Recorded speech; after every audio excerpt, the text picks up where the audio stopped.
வணக்கம் நண்பர்களே, இது வரைக்கும் என் சேனலை சப்ஸ்கிரைப் பண்ணவங்களுக்கு ரொம்ப நன்றிங்க. இன்றைக்கி செட்டிநாடு ஸ்டைலில் ஒரு ப்ரான் தொக்கு எப்படி செய்யலாங்கிறத பார்க்கலாம். ஒரு வானிலை எடுத்துக்கோங்க. இதில் தேங்காய் எண்ணெய் போடுங்க. தேங்காய் எண்ணெயில் ஒரு தடவை செஞ்சு பாருங்கள், ரொம்ப டேஸ்ட்டாக இருக்கும்.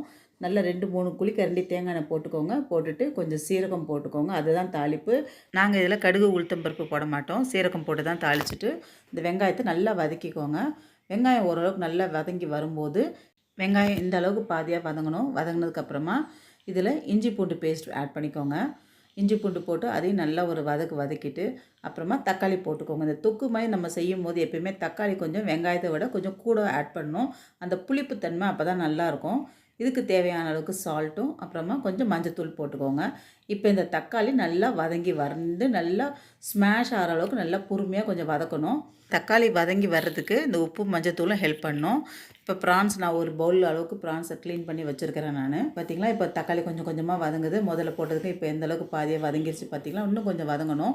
வதங்கினதுக்கப்புறமா இப்போ நமக்கு தேவையான மசாலாலாம் ஆட் பண்ண ஆரம்பிக்கலாம். பார்த்திங்களா, இந்த அளவுக்கு வதங்கிடுச்சு. இப்போ 1 ஸ்பூன் மிளகாத்தூள் ஆட் பண்ணிக்கோங்க. அப்புறமா கொத்தமல்லி தூள் கொஞ்சம் 1/2 ஸ்பூன் மட்டும் ஆட் பண்ணிக்கோங்க. இந்த மசாலா தூள் போடும்போது அடி பிடிக்க ஆரம்பிக்கும். அதனால் கொஞ்சம் சிம்மில் வச்சு பொறுமையாக நல்லா வதக்கி கொடுங்க.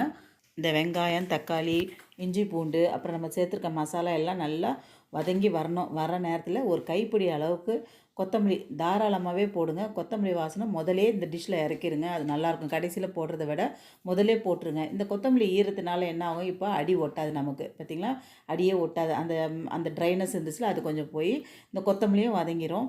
இந்த ஸ்டேஜில் நம்ம மசாலாலாம் ஓரளவுக்கு நல்லா வதங்கி பச்சை வாசனை போனதுக்கப்புறமா நம்ம கழுவி வச்சுருக்க ப்ரான்ஸ் இதில் ஆட் பண்ணிக்கோங்க. ஆட் பண்ணிவிட்டு கொஞ்சம் கொஞ்சமாக வதக்க ஆரம்பிக்க வேண்டியதுதான். ப்ரான்ஸ் ரொம்ப வேகணும்னு அவசியம் இல்லை. ஒரு 4 மினிட்ஸ் அதை மாதிரி வதங்கினா போதும். அதனால் இந்த ஸ்டேஜ்லேயே சீரகம் ஆட் பண்ணி அதையும் நல்லா வதக்கி கொடுங்க.